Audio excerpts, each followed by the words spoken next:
What's up guys, Mullet Reaver here with another Raid Shadow Legends video, and as you can see behind me, we finally did it. We cleared Soulcross stage S19, probably the hardest stage in Soulcross for most people, mainly because of the champ restrictions. You can see we're using all spirit epics of specific factions. We'll go over those in a second, but we got Steel Skull, we got Double Morag, Rockbreaker, and Kinigashi. One thing you can notice about this is, or the one thing that made this very difficult for me, is I am missing Fodbar, who is an AoE decreased defense dwarf. So I have no decreased defense in this team, which made it incredibly difficult. You can see it took forever to clear, 17 minutes, 369 turns. But we'll go over it, let's check out the builds, what my strategy was, all that sort of good stuff. So let's get to that. Alright, so if we go, it was also my last stage to clear.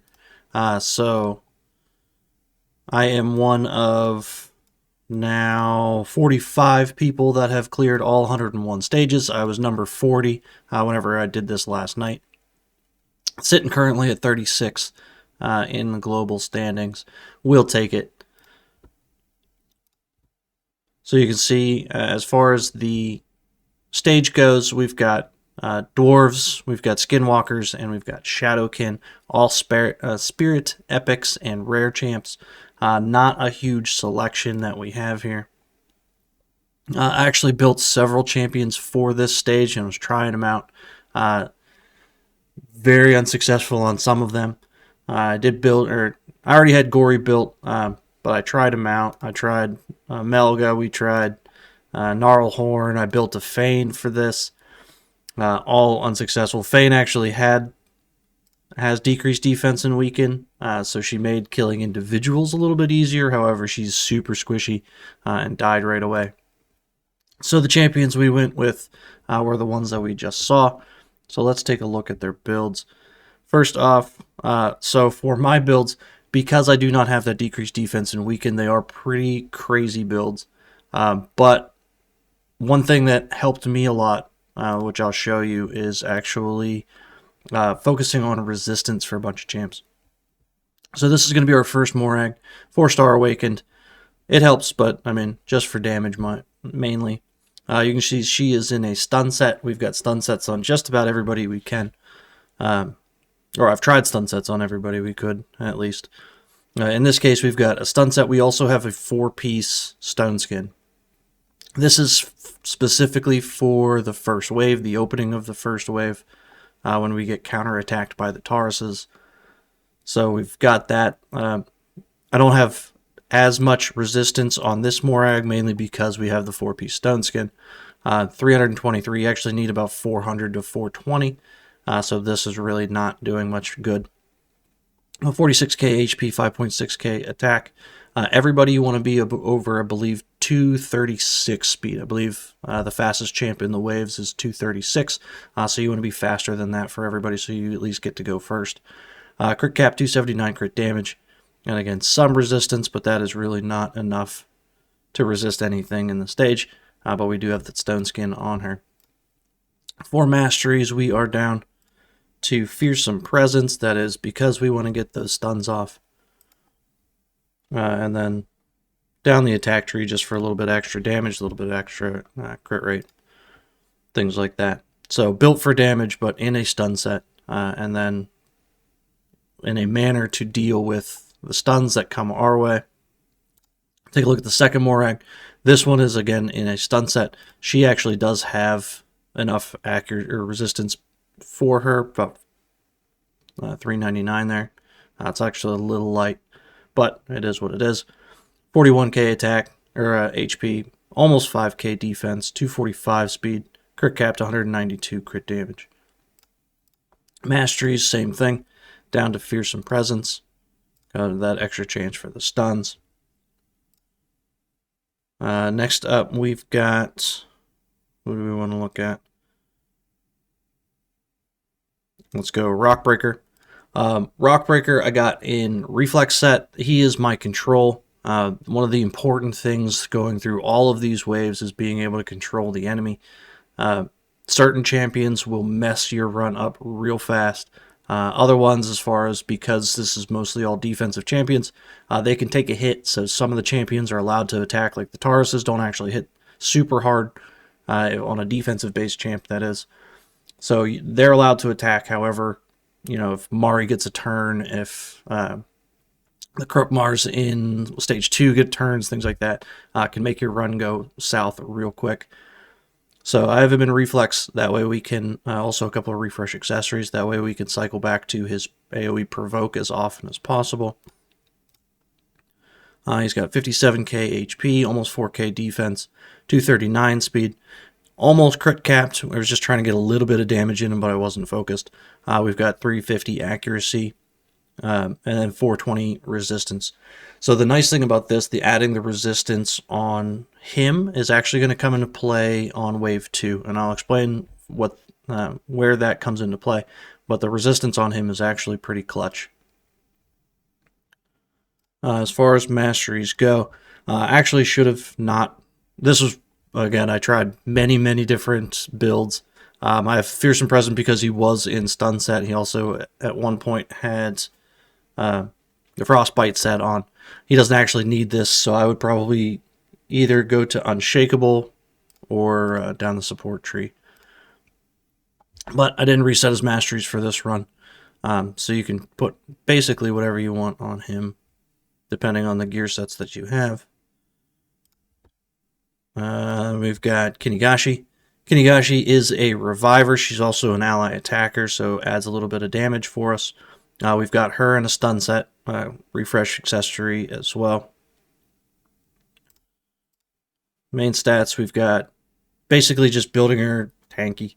Almost 70k HP, 3.2k defense, 244 speed, crit capped with a little bit of damage, and some accuracy because she does have some turn meter reduction on her A1, which comes in pretty handy. Other than that, she is ally attacking to help get some extra damage out there, as well as our reviver if we need it. She is in a stun set, so of course we are down to Fearsome Presence for her as well, and then just everything to adjust. She doesn't actually do debuffs, so I don't know what those are for.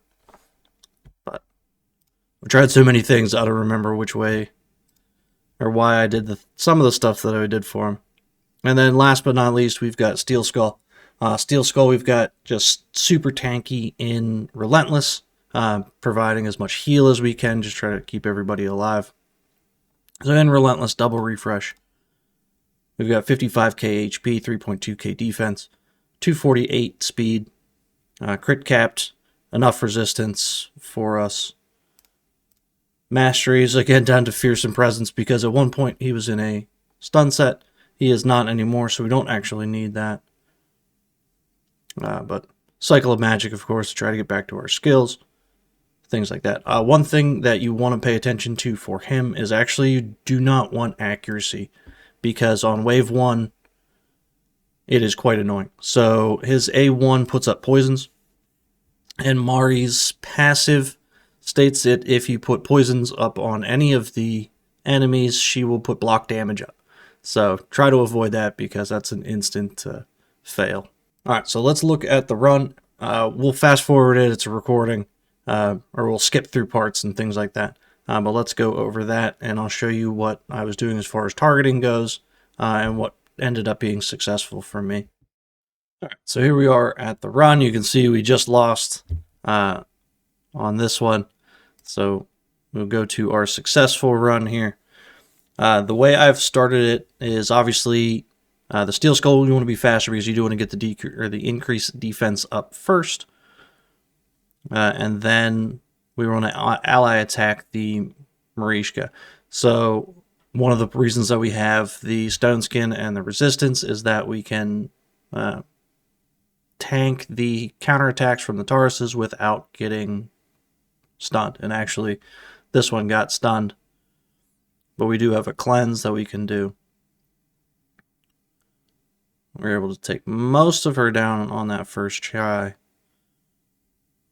Get our provokes up. And basically what we're doing here is just trying to kill the Marishka as fast as possible. The Tauruses, the Stultus over here, he can take turns. We don't really care about them. Sethalia, if she gets one turn, is fine. But really, you don't want her to take many turns because she will heal, she will cleanse, she will turn meter reduce, all that sort of fun stuff. We got double stuns up on both the ones that we wanted, so that's a good thing there. And your AoE, we got a stun. And we're pretty much in good shape now, so we just want to make sure that we get rid of that Sethalia. Keep everybody healed.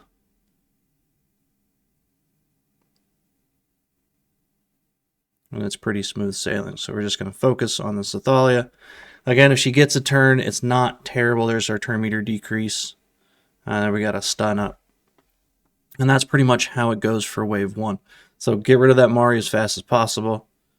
Try to control the Sethalia.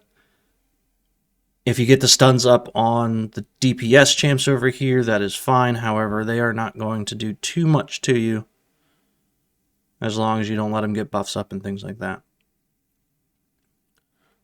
So just keeps going like that. We drop the Stultus while still controlling the Sethalia. She's almost dead. The Relentless set on Steel Skull coming in handy. There goes her. Now we've just got Tauruses. And then with these, because we have the stun sets up, we can just focus on one until you get a stun, and then switch to the other one to try to get a stun on that one, and just kind of go back and forth and work your way through if we got any stuns up. So there's a Morag died, and luckily our Reviver kicks in. And again, this takes forever because we do not have decreased defense on the team. So a FOD bar would make it very easy, or much easier, I should say, and he would replace Kinagashi, I believe, on this team. Would make it much faster. And then we just kind of whittle them away while we are getting back our cooldowns. Let's see, we got through. All right, on to wave 2. Here eventually.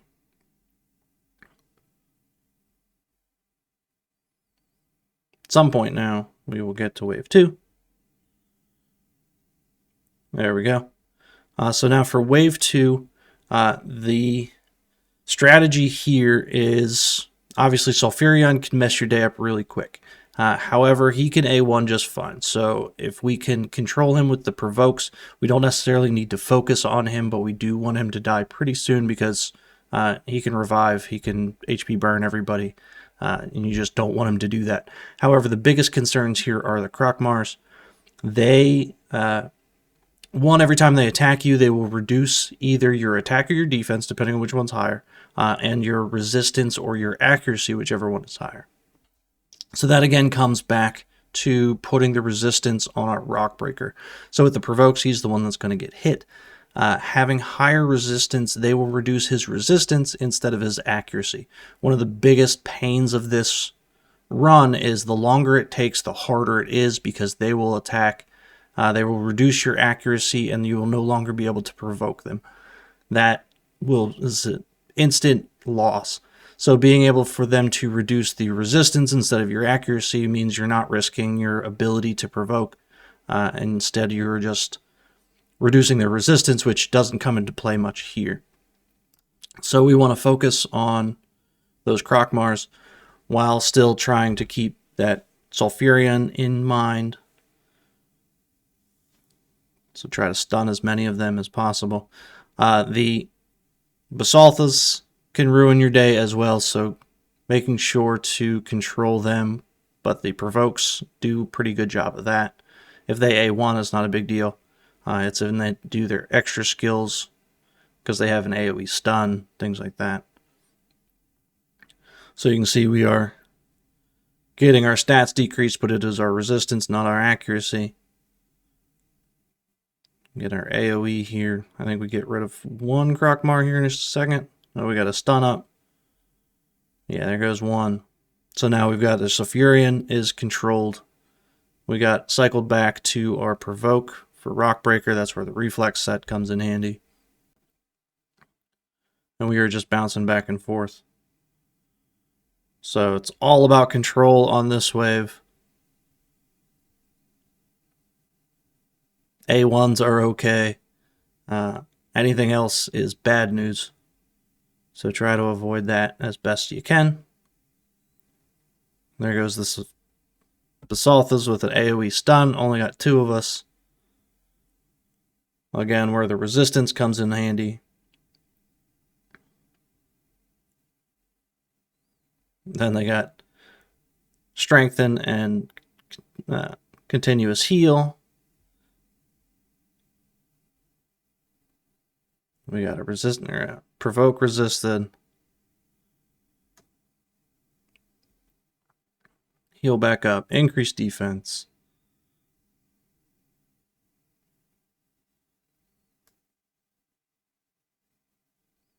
We still got that provoke on the Krokmar, so we don't need to AoE. Here's another AoE stun from the Basaltha. They're almost healed all the way back up. Such a pain in the butt. Again, AoE decreased defense would have been great here. However, we got to deal with it because we don't have one.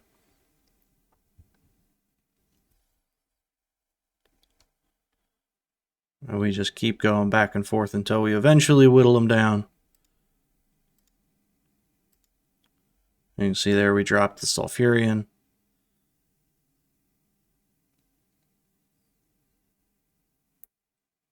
Now we just need to focus on the other Krokmar. Keeping him stunned. There we dropped him. And then again, as we are trying to work back to our, you can see they full health again. Such a pain. Slowly whittling them down.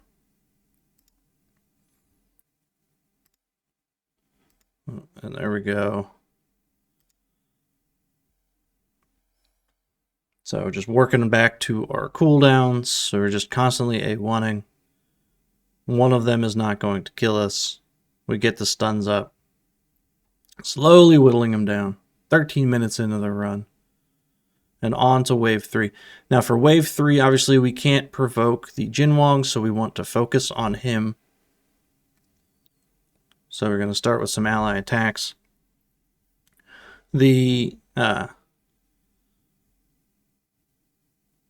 DPS here, we get a lot of debuffs that we have to deal with.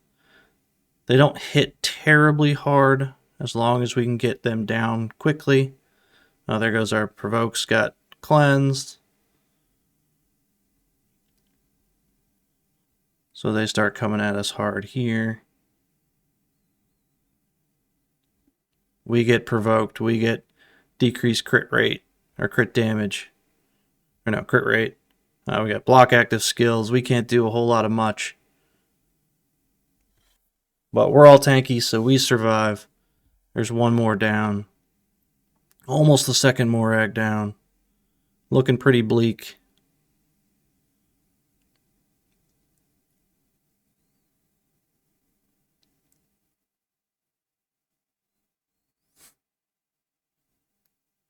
Steel Skull almost dead. Heal him back up. There we get a revive. Now we get some control back, and we can start to work our way back up. Some AoEs, some increased defense, and some heals.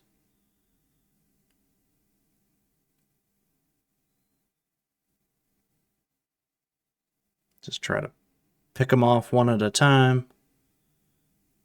Figure out who we want to hit.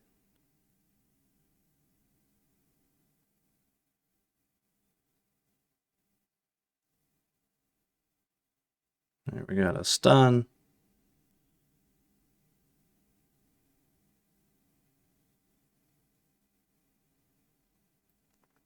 And we just slowly whittle this way back. So back to our provoke. We're pretty much in control now. We can start to focus on whoever we want. Getting rid of the Yumiko.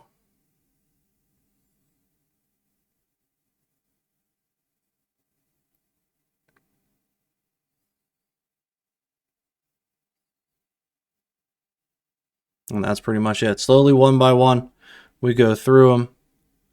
We should be able to pick up our Morag here. Oh, well, we got block active skills again. That slows us down, of course.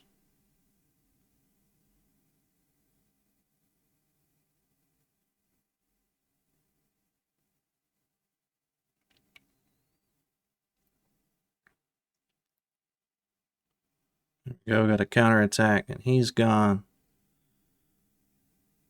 Got some heals back up. Oh, we got a reset. Thank you, Yumiko. More A1s.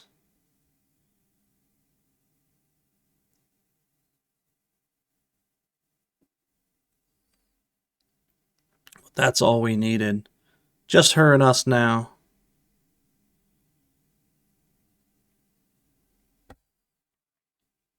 Couple more seconds.